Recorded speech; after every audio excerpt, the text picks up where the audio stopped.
Hello guys, welcome to this video. So in this video I'll be I'll be showing you my presentation of the fundamental domain of modular groups. So this is a part of a project I carried out at the Physical Research Laboratory Ahmedabad, PRL Ahmedabad, in 2024, which was a part of a summer research fellowship offered by the Indian Academy of Sciences.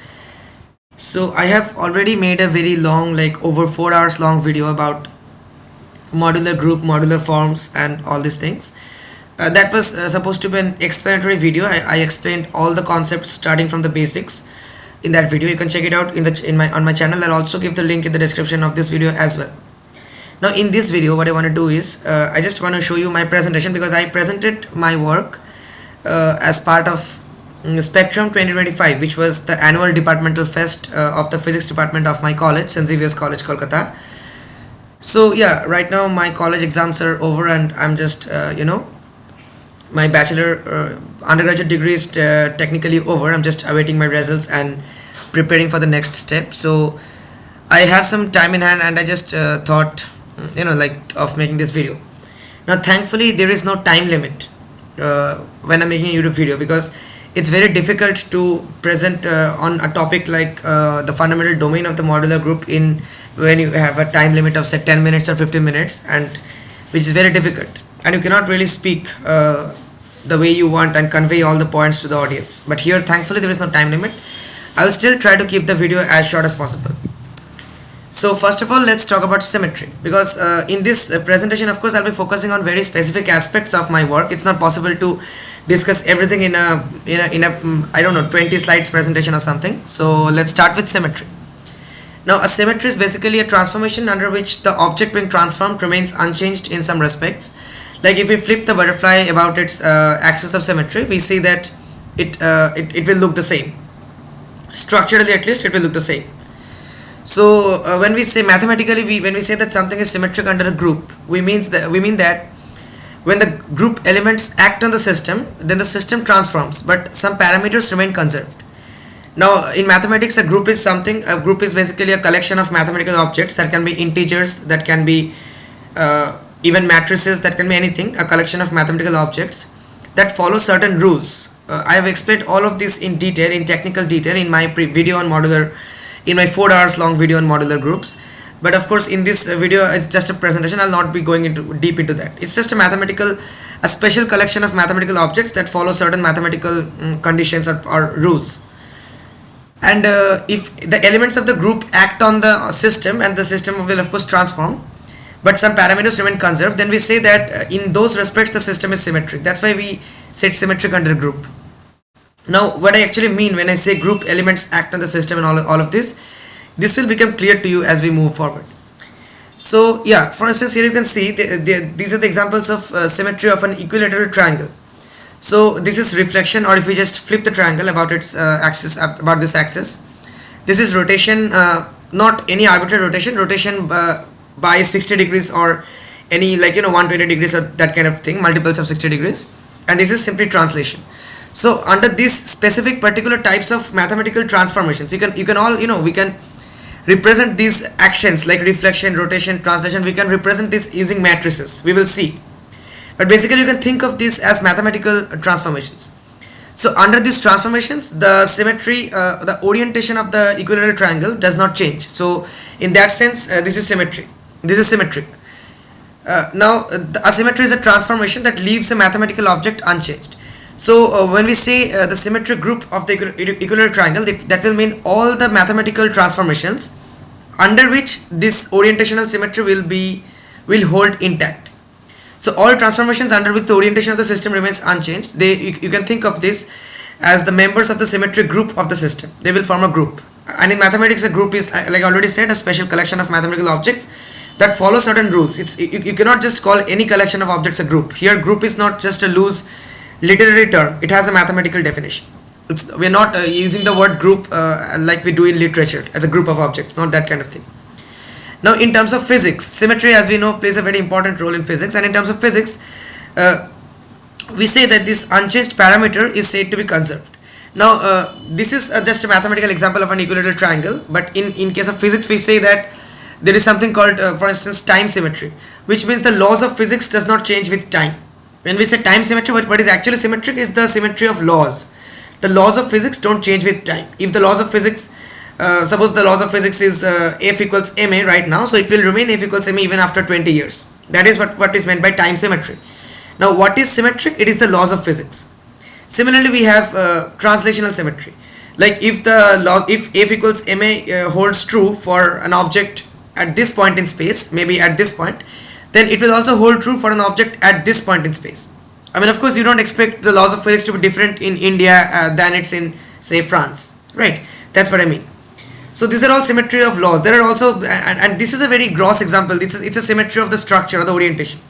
So symmetry is a very broad term. Okay, and in physics we see that we can say that this is called Noether's theorem. We say that every symmetry can be associated with the conservation law, because time symmetry is indirectly related to the conservation of energy. Because if energy was not conserved, you can build a qualitative argument that if energy was not conserved, if conservation of energy was not true, then time symmetry would not have held, right? You can actually the mathematical derivation and all, I'll not go into that here, of course, but Noether's theorem is very fundamental, and you can actually understand it like this. You can think of it in the reverse way. Like if time symmetry was not true, then energy would not be conserved. For instance, if F equals ma right now, and if F equals, say, 2 ma at some other time, so that means the force and as a result the energy and all, they're varying with time. It's not conserved, right? So now we already made this claim that transformations, all these transformations, rotation, translation, we can represent this using matrices. Now that's a very useful mathematical, that's why matrices are very useful mathematical tools. But we should remember that this is only for linear transformations. I mean, not all complex transformations that we see around us can be mathematically represented using a simple matrix. But yeah, rotation, translation, these are very simple linear transformations. And yeah, for instance, rotation, this particular type of matrix, 0, 1, minus 1, 0, this is a square matrix. This is actually corresponds to rotation. For instance, 2, 3, this is a column matrix, 2, 3. Let's say we represent the point 2, 3, that is point A here, 2, 3. We represent this point using this column matrix. And now if we multiply this column matrix with this rotation matrix, that means essentially what we are doing is we are rotating this point. This is the rotation transformation. So if you carry out this matrix multiplication, you see it's 0 into 2 plus 3 into 1. So this element will be 3, and this is minus 1 into 2, that's minus 2, plus 0 into 3, that's minus 2. So the resultant matrix is 3 minus 2, which will correspond to the point 3 comma minus 2, this point B. So essentially this is A and this is B. So we kind of rotated A this way and came to B. This is a rotation matrix. See this, the length, the magnitude is still the same. It's 2, 3, right? If you find the norm of the vector, it's still the same. It's just rotated by some particular angle. So this is a very rough example of how you can, represent this kind of transformations using matrices. Translation also, for instance, we have a point 1 comma 1, point A. So this is 1, 1, and if we multiply this matrix, this is the translation matrix, then we get the point 3, 1. So 3, 1. So this point is just horizontally shifted or translated by some amount. Now look at this matrix. It's 1, 2, 0, 1. So the general form of the translation matrix is 1, n, 0, 1. So if n is 2, that means it will, if n is plus 2, here it's plus 2. So it will shift the point 2 units to the right because it's plus 2, positive. So here it was 1, it end up at 3. So 1 plus 2 is 3. If it was minus 2, for instance, then the point would end up at minus 1 comma 1 because it would have moved 2 units to the left. See, it's 1 into 1 is 1 plus 2 into 1 is 2, that's 3, and here it's 0 plus 1 is 1, 3, 1. Now if it was minus 2, it would be 1 minus 2, that is minus 1, and this would be 1. So it would have shifted 2 units to the left. So this is the general form of the translation matrix. Okay. So now we will talk about the modular group.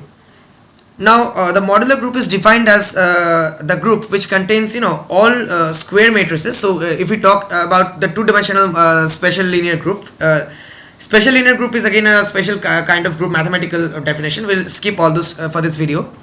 I have discussed all of this in the previous video, by the way. I'm repeating once again.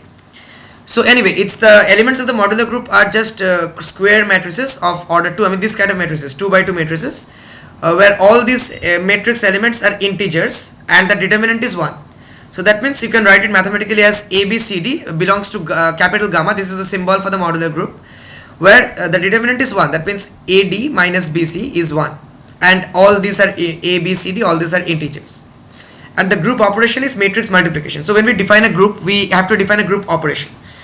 I mean, again, I'm not going into the mathematical definition of groups, but basically there is something called the closure property. So if you define a group, say a group of integers, so you have suppose 5 integers and they form a group. So to form a group, the closure property must be satisfied, which means that if you use the group operation on 2 elements of the group, then what you get, the resultant element must also belong to the group. But to verify that, first of all, you also have to define a group operation. Otherwise, if you define a group, okay, I have a group of n number of integers, that is an incomplete definition. You have to say that you are defining this group under what kind of mathematical operation. It could be addition, it could be subtraction, whatever. Right. So, for instance, if you define a group of all positive integers, like 0, 1, 2, and so on, but the group operation is say subtraction, then that is not a group, because you take any 2 elements of the group, say 1 and 2, and you apply the group operation subtraction. So if you do 1 minus 2, then your result is minus 1, but minus 1 does not belong to this group. Minus 1 does not belong to the positive integers, it's a negative integer. Now if you define the group to be all integers, positive or negative, and the group operation is subtraction, then it's a valid group. So anyway, when we define the modular group, the group operation is matrix multiplication. That means if you take any 2 such matrices whose determinant is 1, and this kind of matrix where all these entries are integers, and if you multiply them, then you will also get a square matrix, 2 by 2 matrix whose determinant is 1. That means the result will also belong to the group. That's why it's a group, otherwise it won't be a mathematical group. So this is how we define the modular group. Now the strange thing, the beautiful thing about modular group is that, and this holds for many mathematical groups, not just the modular group, is that, just a second, yeah, the modular group can be generated by just 2 transformations, S and T, and they are called generators of the modular group. So I'll tell you what I mean by this. So S is basically, it will flip and invert. So if you have a point Z, and if you subject it to S transformation, you will get negative 1 over Z. So it will invert 1 over Z, and it will also flip negative. And T is just a simple translation matrix. It will translate by 1. So if you have Z, and if you are subjected to the transformation T, you will have Z plus 1. So see, T, the translation matrix, T is just 1, 1, 0, 1. Like I already showed you, for instance, 1, 2, 0, 1. So this is actually n. This n could be any integer. So the fundamentally we define, the simplest choice is 1. It will just translate to 1 unit to the right, 1, 1, 0, 1. And S is 0, minus 1, 1, 0. It's not the same as this. This is 0, 1, minus 1, 0. It's not exactly a rotation matrix. S is it's inversion and reflection. It's defined as 0, minus 1, 1, 0. So these are the 2. Now when I say this S and T are generators of the modular group, what I mean by this is that every element in the modular group, of course there are infinite number of elements in this group. You can think of an infinite number of matrices with 4 integer entries such that AD minus BC equals to 1. For instance, if A and D both are 1 and B and C are 0, then of course 1 minus 0 is 1. Suppose A is 2 and D is also 2. So okay, and B is 3, C is 1. So 2 into 2 is 4 and 3 into 1 is 1. So 4 minus 3 is 1. I mean, you can since there is no end to numbers, there is no limit, no end to integers, you can construct an infinite number of such matrices. There are an infinite number of elements in the modular group. So that makes things difficult for us, but the good thing is that we can actually every element of the modular group, it can be represented by the composition of powers of the transformation matrices S and T.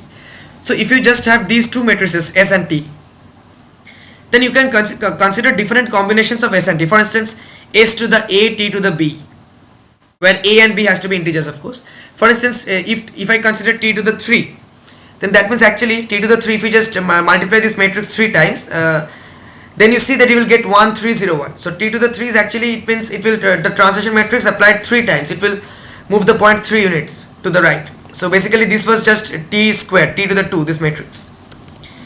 And A raised to the power, any integer power, that will also, basically, for instance, if I have ST, that means first you are applying this operation T, and then you arrive at a new point, and then you are applying this operation S on the new point. You can have TST, you can have alternate powers. You can have S to the A, T to the B, Again s to the c, t to the d, s, like alternate powers. Of course it's not no point of writing s to the a, s to the b. You can write it as s to the a plus b or s to the c. So like this, if you consider all the possible compositions of integer powers of s and t, you can generate all the matrices of the modular group. Now this is, I just told you the concept, but to mathematically show that this is the case, it's very very complicated. You need to learn something called representation theory and many more things. And group theory is by itself, anyway, it's a very broad area of mathematics, very much mathematically involved, but very beautiful as well. Now we will talk about modular symmetry. So we already started our talk with symmetry, if you remember. Now you might ask, you might wonder that I started with symmetry, then I suddenly went on to modular group. Now I'll try to connect the two. So what do I mean by modular symmetry? Now that we have a basic idea of symmetry, so see, we can generate any 2D lattice, two-dimensional lattice from using two basis vectors. This is very important to understand. You consider this lattice. First of all, you forget this shaded areas, this light blue and this, I don't know, this peach colored areas. You forget this. Just look at this lattice. It's a lattice. See, here's a point, here's a point, here's a point, and so on. Then like this, like this, like this. So basically, this is a two-dimensional lattice which is stretching in all directions, right? Now to generate this lattice, you can consider these two pairs of vectors, omega 1, this vector, and omega 2.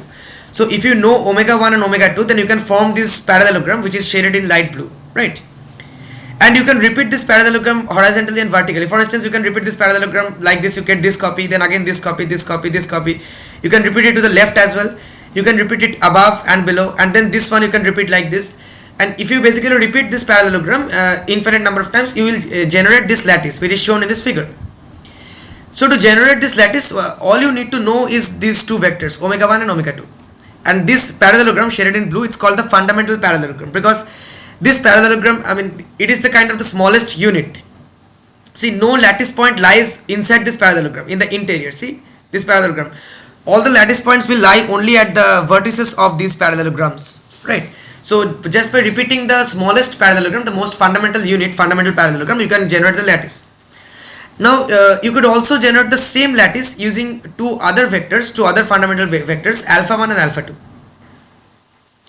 This is a bit difficult to visualize, but follow my cursor closely. This is alpha 1 and this is alpha 2. Okay, see, this is alpha 1 and this is alpha 2. So if you're given alpha 1 and alpha 2, you can again complete the fundamental parallelogram which is shaded in this peach color, I think, peach or reddish, whatever. I'm not an expert on colors, but yeah, this is the fundamental parallelogram in this case. Now it's not shown in this diagram, which makes things even more difficult to visualize. But if you just kind of repeat this parallelogram again in all directions, because you see all the vertices of this parallelogram, see this one here, this one here, this one here, and this one here, all of them lie on some some lattice point. So again, if you repeat this, for instance, you can repeat it like this. You can just try to visualize. You can get one here, here, here, here, here, and you can again generate an infinite number of such parallelograms, and you will get back the same lattice with the same lattice points in a different way. But even alpha 1 and alpha 2 will generate the same 2D lattice, all these lattice points, the same lattice points. Okay, so that's what is written here. We can generate any 2D lattice from two basis vectors, the pairs of vectors omega 1, omega 2, as well as alpha 1, alpha 2, generate the same 2D lattice in this diagram. Now in general, we can write that. Now the next obvious question is, what's the relation between alpha 1, alpha 2 and omega 1 and omega 2? So we can write alpha 1 as some combination of omega 1 and omega 2, linear combination. Why? Because see, this is omega 1 and see, this is alpha 1, right? So this is omega 1. So what is 2 omega 1? So 2 times omega 1, that will be here, this point. And this is omega 2. So omega 1 plus omega 2, it's just vector sum, will lead you to this point. See, it's written omega 1 plus omega 2. But if I ask you what would be 2 omega 1, see, 2 omega 1 plus omega 2, that would be this point, that is alpha 1. So alpha 1 is just 2 omega 1. So here A is 2 plus omega 2. So B is 1. So A is 2, B is 1. Just for this particular example, A is 2, B is 1. Alpha 2 is here. Alpha 2 would be 3. See, this is 1, 2, 3. Alpha 2 would be 3 omega 1 plus 1 omega 2. So C is 3, D is 1. So if I look at this matrix A, B, C, D, so I said A is 2, B is 1, C is 3, D is 1. So 2, 1, 3, 1. right? So determinant will be AD minus BC, that is 2 into 1 minus 3 into 1. So 2 minus 3, that is minus 1. So if you consider the magnitude of the determinant, that is the magnitude of the modulus of minus 1, it will just give you 1. So you see, essentially this is just a simple example. You could choose a different alpha 1 and a different alpha 2, but no matter what you do, if the condition is given that omega 1, omega 2 and alpha 1, alpha 2 must generate the same lattice, that means you can always write alpha 1 and alpha 2 as some linear combinations of omega 1 and omega 2. By linear combination I mean A omega 1 plus B omega 2 and C omega 1 plus D omega 2, where A, B, C, D must be integers and AD minus BC equals to 1.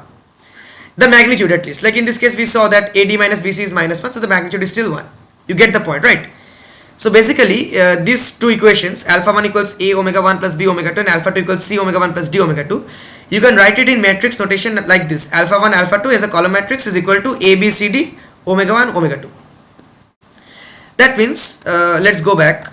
Just like in this case we saw, like this was my initial point and this was the transformation, and then we're getting the new point. So in the same way here, this is my initial point omega 1 omega 2. I won't say point, I should say the initial set of vectors, and this is the transformation A B C D, and the new point I'm getting is alpha 1 alpha 2, not the new point, the new set of vectors. So we saw clearly that ABCD will be a modular group, because not a modular group. ABCD will be a modular matrix. It will be a matrix that belongs to the modular group, because all these ABCD are integers and AD minus BC is 1. So this is an element of the modular group. That means I can call this transformation a modular transformation. And what is modular symmetry? So under this transformation, omega 1 omega 2 is becoming alpha 1 alpha 2, but something is not changing, and that is the lattice. I told you that symmetry means something will not change. The system will transform, but some parameters will remain conserved. Here the lattice is being preserved. Omega 1 omega 2 generates the same lattice as alpha 1 alpha 2. So although omega 1 omega 2 is being transformed to alpha 1 alpha 2, they still generate or describe the same two-dimensional lattice. So that means this is what we mean by modular symmetry. The transformation omega 1 omega 2 to alpha 1 alpha 2 is symmetric under the modular group, because both these pairs of vectors describe the same lattice. This is a very basic idea of modular symmetry. Now you see, we can think of these things, omega 1 omega 2 alpha 1 alpha 2, we can think of them as ordered pairs of complex numbers that define a lattice in the complex plane. So if you think of this two-dimensional plane as the complex plane, then this vertical axis will be your imaginary axis and this will be your real axis.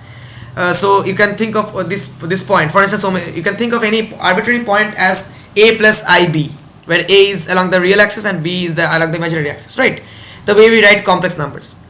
So we can think of these points, these omega 1 omega 2 and alpha 1 alpha 2 as ordered pairs of complex numbers that define a lattice in the complex plane. So omega 1 is a complex number and omega 2 is another complex number, of course. And modular forms are defined with this type of lattice. That's why I discussed, I specifically mentioned complex plane, because that's how the mathematics of modular forms, modular group is defined. So here is another illustration of modular symmetry, is the torus. It's very important, and you must have heard of this torus, which is called, which is shaped like a donut. You can see this is the torus shape. Now you can generate this shape as you can see in this animation. You start with a plain two-dimensional sheet, you fold it into a cylinder, and then you again bend it and form this donut structure. Just look at this animation. You start with a plain two-dimensional sheet, then you just fold it into a cylinder, and then you bend it and join the two ends so that you have this donut shape, which is called a torus. But basically we generated this torus from a two-dimensional plane, from this plane. That means we can define a lattice on this 2D surface, just like we did here. We can define a lattice on this 2D surface, and this lattice can be generated by many possible pairs of complex numbers, like omega 1 omega 2 alpha 1 alpha 2, and like this there are many possibilities, right? And all of these pairs are linked by modular transformations, just like omega 1 omega 2 and alpha 1 alpha 2. Now since this 2D surface is a complete description of the torus, the torus looks very different from a 2D surface. It's a donut shape, but it's a complete it can be generated from the 2D plane. So this 2D surface essentially it is a complete representation of the torus. That means we can say that torus is, the plural of torus is tori, so we can say that tori also exhibit modular symmetry. I think I hope the argument is clear. Okay, this is a very simple example. When you go into topology and many higher mathematics, you have to deal with even more complex shapes, especially very much complex shapes. projective space and all this. Even to define modular group, if to understand modular group mathematically, you have to understand what is a projective space, then what is a special linear group, and what is a modular group is actually a kind of projective special linear group. Okay, but anyway, now let's move to the fundamental domain. That's the main point. I mean, in my work, in my project work, this is the thing which I explored. See, it was just a 2 months project, so I couldn't explore in much detail, and all of this was new to me, and this topic is a bit advanced compared to my level, because I was just a second year undergraduate during that time in 2024, just 1 year ago. So it took a lot of time to initially get familiar with all of this mathematics and all.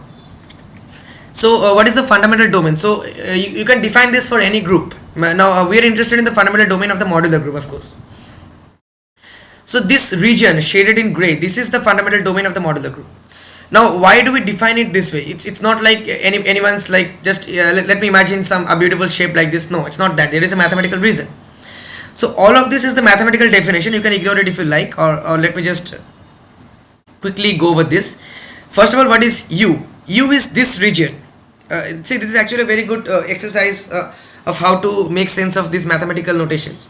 So Z belongs to H. So H is the upper half of the complex plane. So you see, this is the x-axis, or you can say the real axis, and this is the vertical imaginary axis.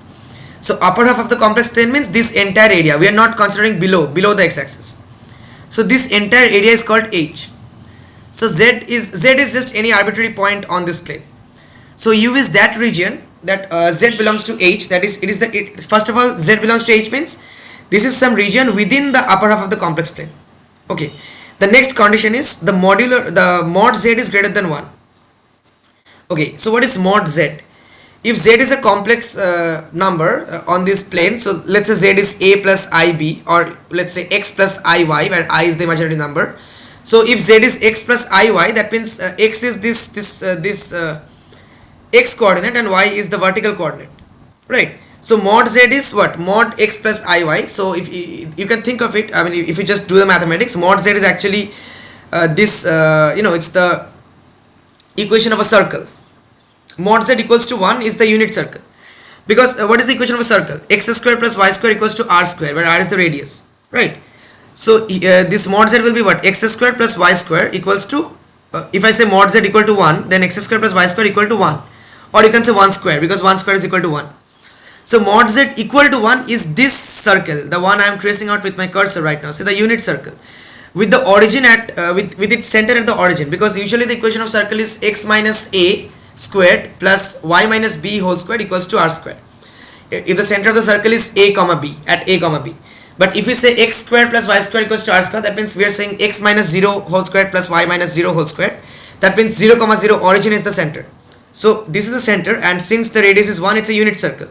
This is the radius is 1. So with this center and with this radius, you draw the circle. And since we are interested only in the upper half of the complex plane, we don't draw the full circle. We are only interested in this semicircle that lies in H. Now this is the circle mod Z equals to 1. That will be the circumference of the circle. For mod Z greater than 1, this means all this area in H outside the circle. I mean all the area except this region lying inside the circle. Because we are saying mod Z greater than 1, that means outside the circle. Okay. There is one more condition. Real part of Z, the mod of the real part of Z should be less than half. Now what does this mean? So the real part of Z means the x coordinate, the horizontal coordinate. That should be less than half. That should be less than half. Yeah, just a second. So less than half. So this is half. You see, this is half. This is 0. This is 1. So this is half. So real part is less than half. Less than half. Now there is this mod of real part is less than half. Yeah. So this actually means if we say modulus of something is less than half, that means you can write it that minus half less than real part of Z less than half, right? That's the meaning of writing modulus of. Otherwise we wouldn't. There was no need to write modulus of the real part of Z. So essentially we are saying that the real part of Z should lie between minus half and plus half. So this is minus half. See 0 minus half minus 1, and this is 0 plus half plus 1. So we are saying that the real part of Z, the x part, should lie between minus half and plus half, between this part. So we are within this region. And since we have already said that mod Z is greater than 1, we cannot consider the region inside the unit circle. So this gray region is what is the region U. That is the gray. That is how we are defining this. U is this thing. That means with this gray region. But the fundamental domain is D. So D is not U. D is U union something, some more thing. So let us see. D is actually U plus this red curve which you are seeing right here, and plus this red vertical line which you are seeing right here. Okay. U is just the interior, this gray shaded in gray, the interior. But we also have to consider this when we define the entire fundamental domain of the modular group. So what is that? Okay, just a second. Yes. So this region, you see this curve, this is actually defined by, you see, this point, this expression, z belongs to h. Very good. Mod z equal to 1. So when I say mod z equal to 1, I am talking about the circumference of the circle. And the next condition is the real part should lie between negative half and 0. So this is negative half and this is 0. So only this part, the circumference of the circle, only in this part. That means this red curve. And what is this? This is again mod z greater than equal to 1. That means outside the circle, and the real part of z is equal to minus half. So here the real part of z can take only one fixed value, no range, only one fixed value, minus half. So this is minus half. So only just this line is the only, this is what is being described, this line, this red line. Okay, and mod z is greater than equal to 1, so you are not allowed to come inside the unit circle. So and yeah, this is going on, this goes forever upward, but I cannot show it all in this figure. So this region, this D, is called the fundamental domain, this gray region plus this red vertical line plus this red curve.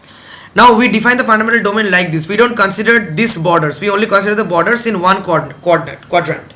So here I have considered the borders in the second quadrant, I mean this red curve and the vertical red line. So this one and this one, they are not part of the fundamental domain. This is very important, because see, if this is already a part of the fundamental domain, you can come from this to this just a simple S transformation. See what does S does? Inversion and reflection. So S will just, invert this and reflect this, and you will get this. So S transformation is a part of the modular group, right? S and T, both of them are part of the modular group. Different combinations of S and T will give you all the elements. So there is no point in including this in the fundamental domain as well. Similarly, if you have this as a part of the fundamental domain, you will not include this, because they are linked by a simple T transformation. See, this is minus half and this is plus half. So minus half plus 1, if you just shift it 1 units to the right, just a transformation, you will get this, right?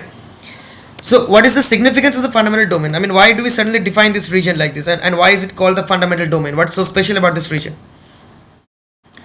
The fundamental domain of the modular group D, it's a region in the upper half complex plane H, and it's defined in such a way that every point lying outside this region can be mapped by a modular matrix, modular transformation, which is basically an element of the modular group. All elements of modular group are matrices, to a point inside this region. See, this is very important to understand. I mean, this is the significance of the fundamental domain of any group. We are interested in the modular group.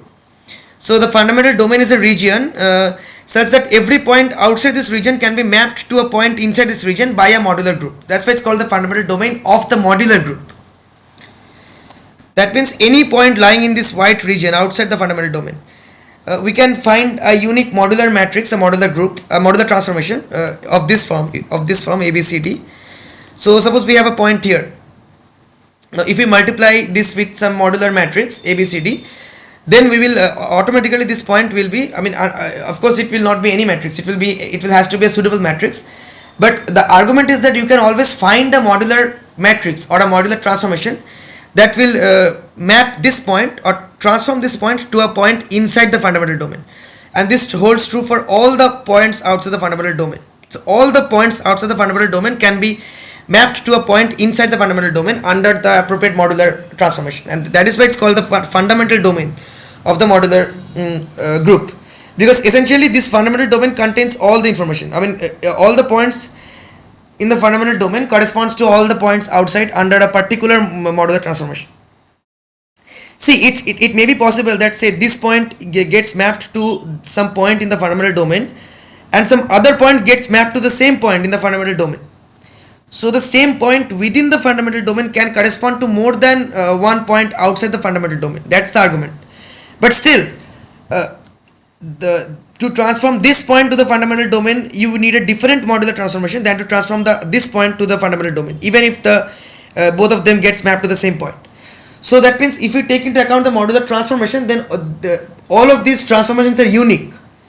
So there is a unique one-to-one correspondence between a point in the fundamental domain and the point outside the fundamental domain, and this uniqueness is because of this modular matrix.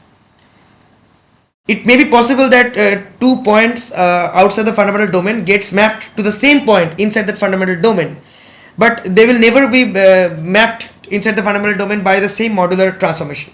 That's where the beauty of this fundamental domain lies. So there's a unique element or matrix of the modular group that maps a point in H, or the upper half complex plane, to a point in D, or the fundamental domain. And yeah, no 2 points inside D can be related by any modular transformation. It's also true, like if you have any 2 points which are already inside the fundamental domain, for instance 1 point here and 1 point here, then they cannot be linked by any modular transformation, because both of them already lie in the fundamental domain, and that's why it's called fundamental. Because once you are within the fundamental domain, then yeah, all the points are unique. There cannot be any modular transformation linking any 2 points which are already inside the fundamental domain. That's why it's called fundamental. Modular transformations can only link points inside with points outside, but not 2 points inside. Now, to study all of this, I have included some Desmos. This is very simple and kind of, I mean, there are maybe even better ways to do this, but I just plotted some points in the Desmos, the online graphical calculator. And yeah, so here it's a simple example. All these blue points which you can see outside the fundamental domain, you see this is the fundamental domain, this region. The red part is included and the black part is not included, just like I showed in this diagram. Okay, and all these blue points, they lie outside the fundamental domain. See, these points also, they are not part of the fundamental domain because this is on the black line. Okay, so the blue points define a lattice 0.5, 0.5 I. Imagine this is the complex plane, so this is 0.5 and this is also 0.5. So 0.5, 0.5 I is basically this point. So this is the fundamental parallelogram, which is a square in this case. And if you repeat this, you get this lattice, which you can see, the lattice of the blue points. Now, if we transform all the blue points in the upper half complex plane to the fundamental domain D, then we get these green points. Now, I have only shown you a snapshot of only a finite area of this entire complex plane. I have only shown you a simple area, a small portion. But even in this small portion, all of the blue points that you can see in this picture, all of them transform to only 6 green points. Like I said, it's possible for more than 2 blue points to correspond to the same green point, more than 1 blue points to correspond to the same green point inside the fundamental domain, but they will do so under different modular transformations. And if you look at it, all these green points, they also describe the same lattice. You see, these are the green points, so they describe the same parallelogram, same fundamental parallelogram. If you repeat the green points, you will get the same lattice that is being described by the blue points. So that means there is a modular symmetry. And this illustrates how modular symmetry can be used to constrain a system's parameters, because initially you have so many blue points. So you can think of it as a lot of information. But if you can show that if you just transform all these blue points inside the fundamental domain, and you can instead of so many blue points, you only have 6 green points, but they are completely they are completely equivalent and no information is lost. So because these 6 green points, they also generate the same lattice that is being described by these so many blue points. That's modular symmetry, right? So that means this is how you can constrain a system's parameters. You just reduce all these blue points to only 6 green points. That's why the study of modular symmetry is so very important. Now this was a very simple example. We only took a very special case. Now if you consider some more general points, not just lattice and general points, then you see that here we are only doing for this region. Okay, for the region y greater than or equal to 1 means for this region, like this is y equals to 1. So above this region, I mean for this entire region, you see to map the points lying in this region into the fundamental region D, we have to just an appropriate T transformation is sufficient. You don't even need an S transformation, because for instance, you have a point here or here, you cannot come below, because it's we are talking about the region y, or the y coordinate, the vertical coordinate greater than or equal to 1. So that means suppose if a point here, you can just using some appropriate T transformation, you can just translate it to the left. If you have a point here, you can translate it to the right. So using T to the n type matrices, it could be T to the 1, T to the 3, T to the 50, T to the 70, or t to the minus 70, whatever, doesn't matter. If it's a point to the right, you have to bring it to the left, so t to the minus something. But this kind of matrix will be sufficient. You don't even need S matrices. So see, the blue points in ordinate squares, they get mapped into the green points. The blue points outside D in the ordinate squares get mapped to the green points inside D. See, these blue points, they get mapped inside D and so on. But here's the and the black points gets mapped to the red points. See, the black points, they correspond to the red points. But you should notice that since this is part of the fundamental domain but not this, so there should be some green points here, because there are some blue points, so there should be some green points. But no, the points here, they are further mapped to the points here, because this is part of the fundamental domain. We have to bring those points here. This is not part of the fundamental domain. So you see, there are some red, apart from red points, there are some green points in this boundary also. It's not like simply the blue points will be just green points here and the red points here. See, there are some green points here. The density of points is very much on this side as compared to on this boundary, because this is part of the fundamental domain and not this. And we are transforming the points from H to D, from the outside the fundamental domain to inside the fundamental domain. Now if you consider this region, just below y equals to 1, see, between this thing, this point corresponds to y equals root 3 by 2, just this end point of the fundamental domain, and this is y equals to 1. So in this region, if you consider the points, then you need some S transformation as well. I mean, a simple T transformation might not always work. For instance, if you have this point, using a T transformation, you might end up here, but this is not inside the fundamental domain. So you need to again use a combination of T and S to make sure that your point lies inside the fundamental domain. So some examples are shown, like this red, just these red points outside correspond to the red points. I mean, like this they have been shown.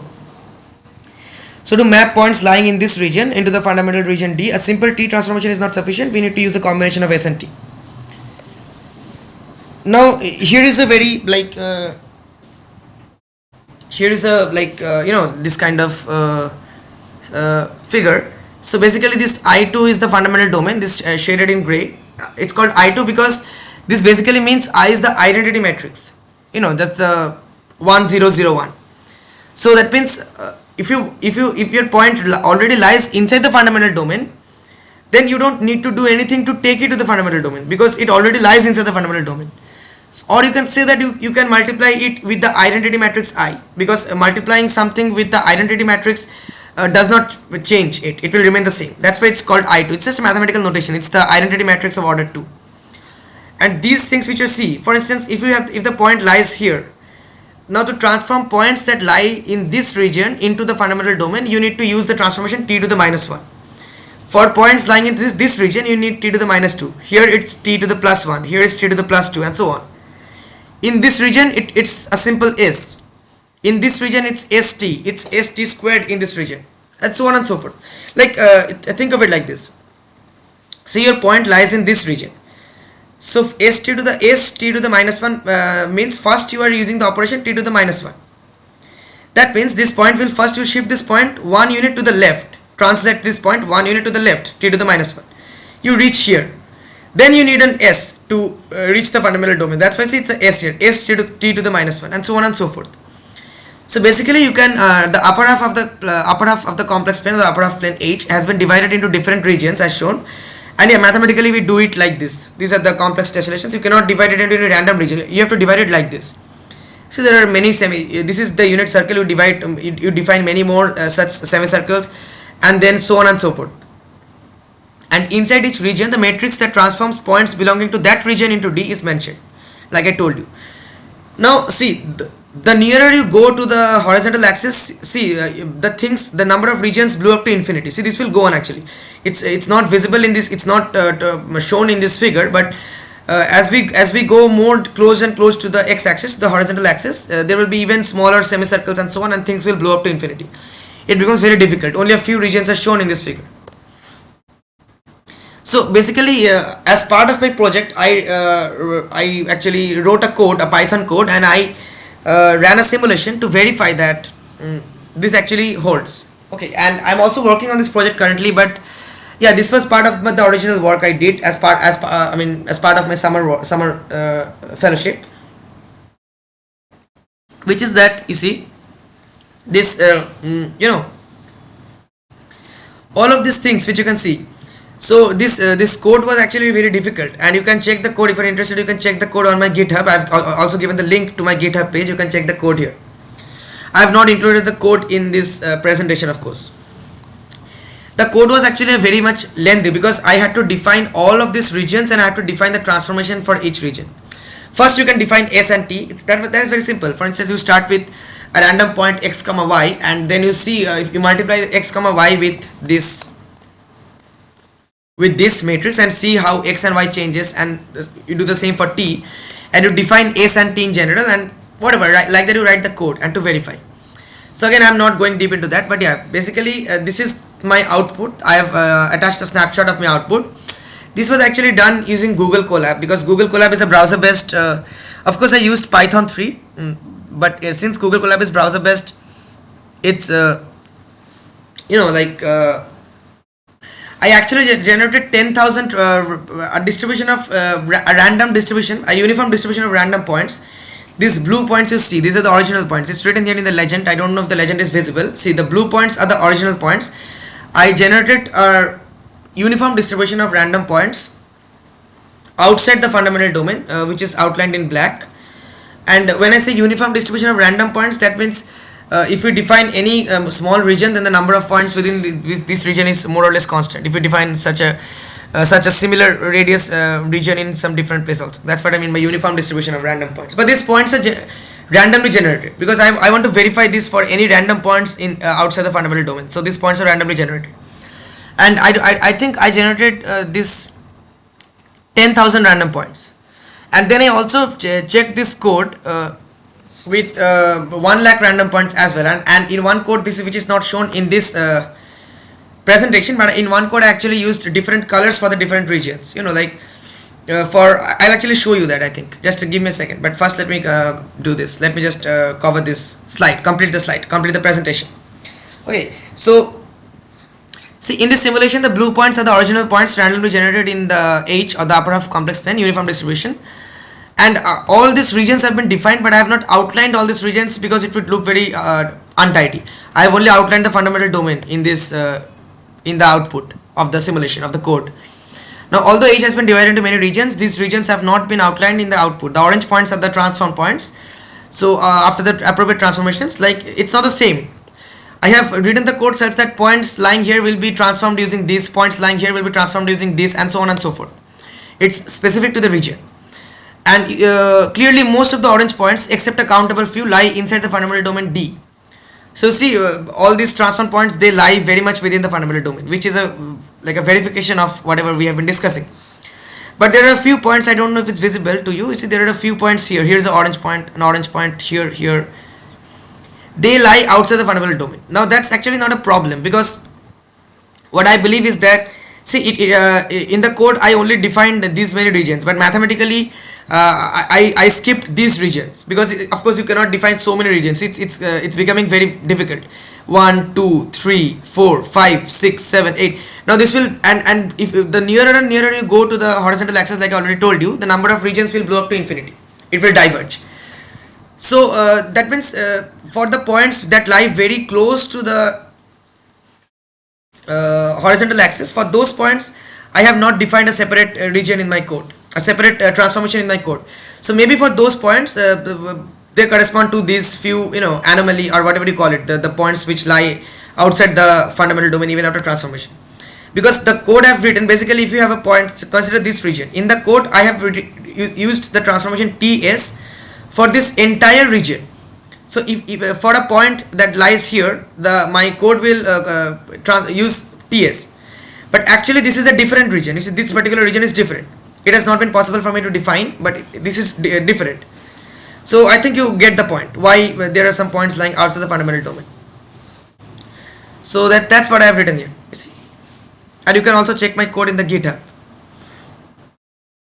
Okay, now I'll quickly show you my I don't know, this Colab. Okay, yes, this is my entire code which is already in the GitHub. Okay, this is the snapshot I've used. I've already shown you in my presentation, but this was the one, I think. Let me just run it quickly. Okay, this is the one in which I have used different colors for the different colors means, for instance, all the original points are blue colored, but instead of giving using the color orange for all the transform points.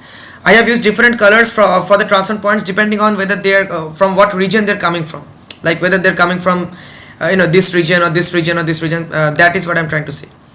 This will take, I think this will take around 30 seconds or 40 seconds from my experience in Google Colab, because I have generated, I don't know, like 10,000 points or something. Let me check. See, I've generated 20,000 points actually, so it's quite a bit. If you try to do this in any offline, like for instance in Jupyter Qt console or any offline text editor, I think it would take even more time, or it might, your computer might even crash if it's not up to date. So yeah, anyway, but this is still in IPython. You see see, it took only, I don't know, it took 41.952 seconds, which is pretty good. Now you see here also, or the original points of the blue, and okay, ignore the level for now. But you see all of these points, they correspond to the different regions. Like the green points correspond to, of course, these regions: T2, T to the -1, T to the -2, and so on. So I mean, what I want to show is with this output is that, although I have not included this in my presentation, you see there is a very much the concentration of point is very high near the bottom, near the bottom of this fundamental domain. And as I already told you, the density of points will also be high here as compared to here, because this vertical line is part of the fundamental domain, but this is not. Now this is not visible in the output because for simplicity in the code, we have defined this entire region as the fundamental domain. We have ignored this slight nuance, this slight catch, that no, only this much is part of the fundamental domain and not this much. So this density of points is higher in the left boundary than the right boundary. That is not visible maybe, but this is clearly visible.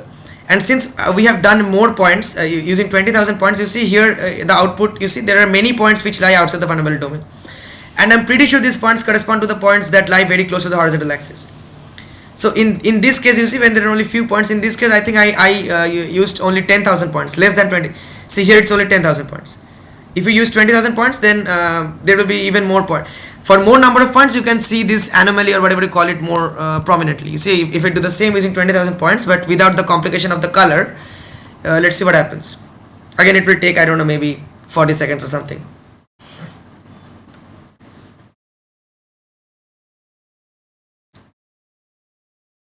Just hold on for a second.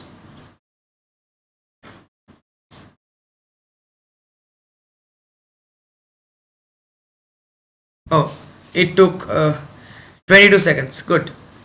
You see some more points outside the fundamental domain.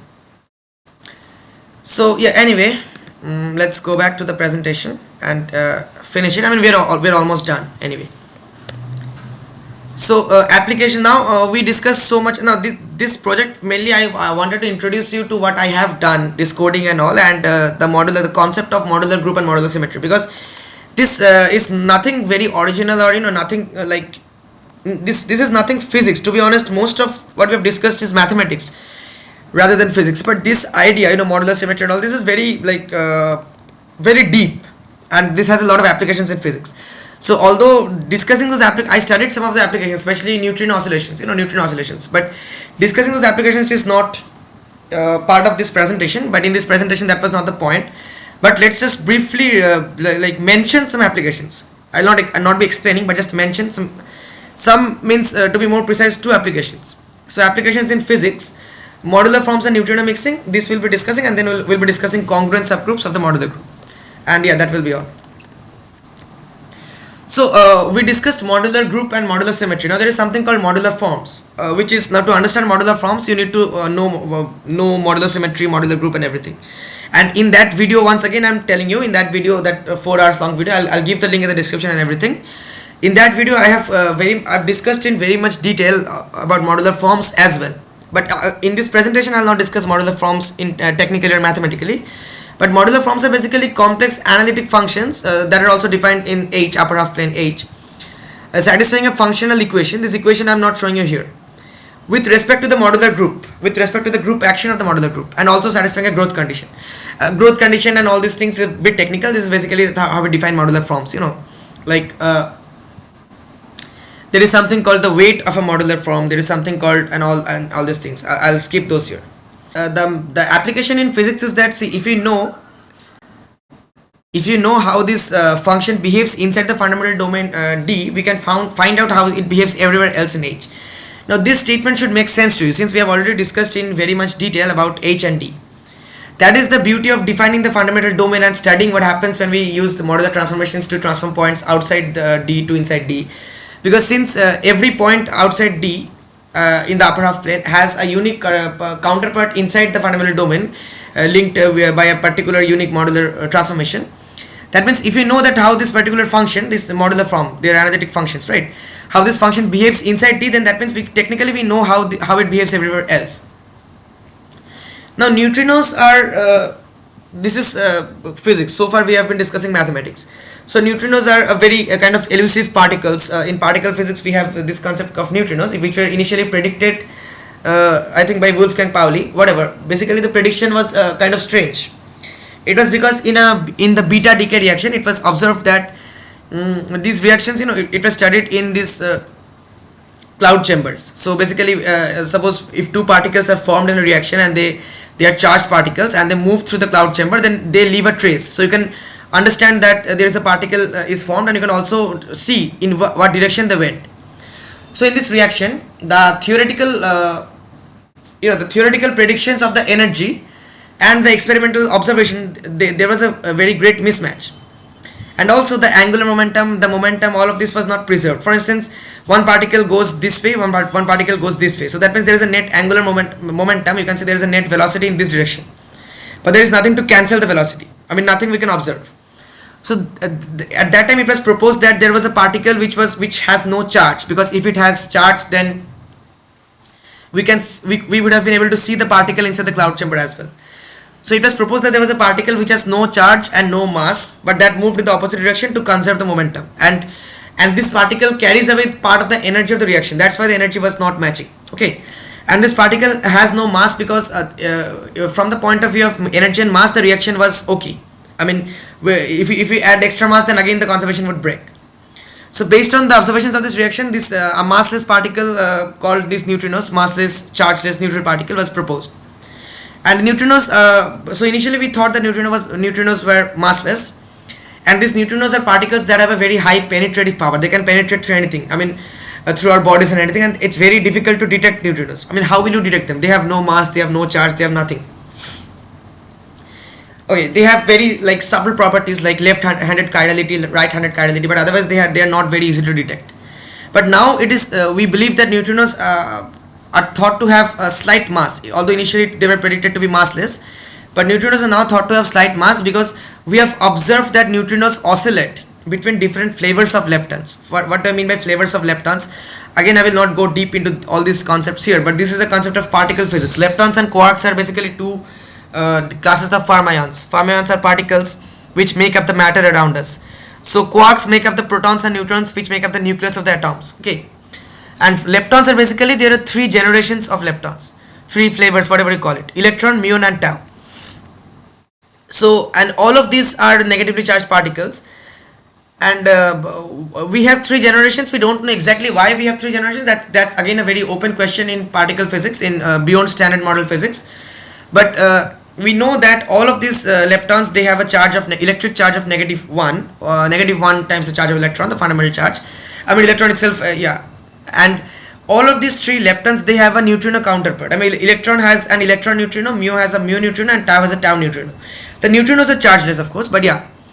Now it has been observed that the neutrinos oscillate between different flavors of the leptons. What do you mean by oscillate? I mean, a neutrino of this flavor turns into a neutrino of that flavor, and these kind of things have been observed, which is kind of strange. But now the question is, if neutrinos were indeed massless means they have no mass, absolutely no mass, like no mass means, you can think of it like this: if they had no mass, then how can they oscillate, or how can they change from one flavor to the next? To make these transitions, you need some mass or energy. A massless particle could not make these transitions. So recent observations suggest that the neutrino oscillations, they suggest that neutrinos have some mass. Now modular forms are believed to be there have been a lot of research going on, actually it's nothing new, but yeah, modular forms are believed to be strong candidates for explaining the interactions between neutrino and the Higgs field.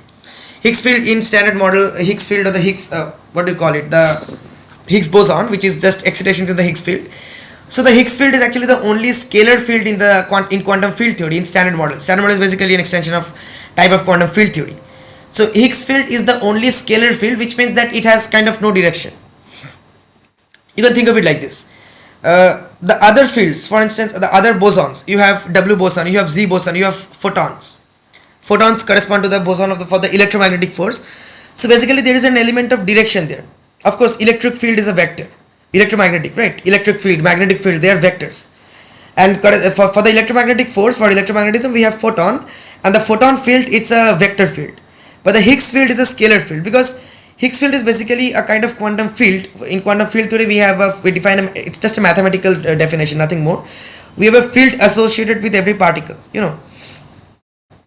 and just a second, yeah, we have a field associated with every particle, and these particles are just excitations in this field. So these fields are softly vibrating, oscillating, even even in vacuum at absolute zero temperatures, because according to quantum mechanics, this is allowed. Due to Heisenberg's uncertainty principle, there can be a slightly tiny variations and fluctuations of in the energy even in the vacuum, and particles can pop up, and I mean these vacuum fluctuations, basically virtual particles and all.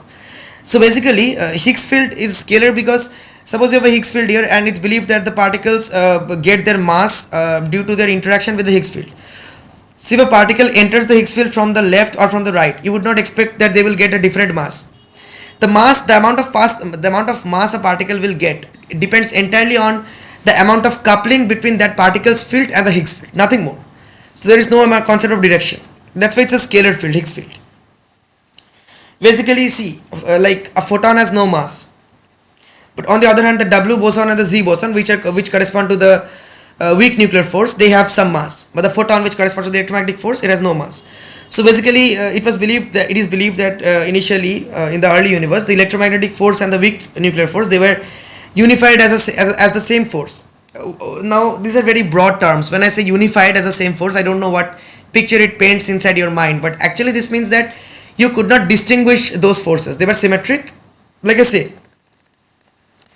this lattice, it's symmetric. You cannot distinguish. If I show you the lattice, and if I just remove these parallelograms omega 1, omega 2, all these markings from this diagram, you cannot tell me whether this lattice has been generated using omega 1, omega 2 or alpha 1, alpha 2. That is modular symmetry. Similarly, at that point, both the forces were symmetric, and you could not say whether it was due to the Higgs field. I mean, where was I? You could not say whether this is the electromagnetic force or the weak nuclear force. Both those forces were symmetric. But then what happened when due to symmetry breaking, there is a very important concept called spontaneous symmetry breaking in this quantum field theory and all, which I'll not discuss here again. But yeah, because of that, the field corresponding to the weak nuclear force, the W and Z boson, they coupled strongly with the Higgs field, and the W and Z boson got the masses, and the photon was left with no mass. Photon is a massless particle. Okay, so and once this happened, after the symmetry breaking, now we can distinguish between the W boson and Z boson and a photon. Right, and because of this we say that symmetry is broken, and now electromagnetic force is a different force than that weak nuclear force. That is the basic idea. Now anyway, so modular forms are strong candidates for explaining the interactions between neutrino and the Higgs field, which is why modular forms and modular symmetries might play an important role in explaining the mass of the neutrino. I know that I didn't explain everything in very detail in this slide, but yeah, basically modular forms are have been studied especially in recent times, and they are strong candidates for explaining many phenomena in beyond standard model physics, especially neutrino mixing, neutrino mass, neutrino oscillation. One more application of whatever we've been discussing in physics is that congruent subgroups of modular group. So congruent subgroups, again mathematically, it's a kind of it's a subgroup of the modular group. That means it's the modular group has a lot of elements.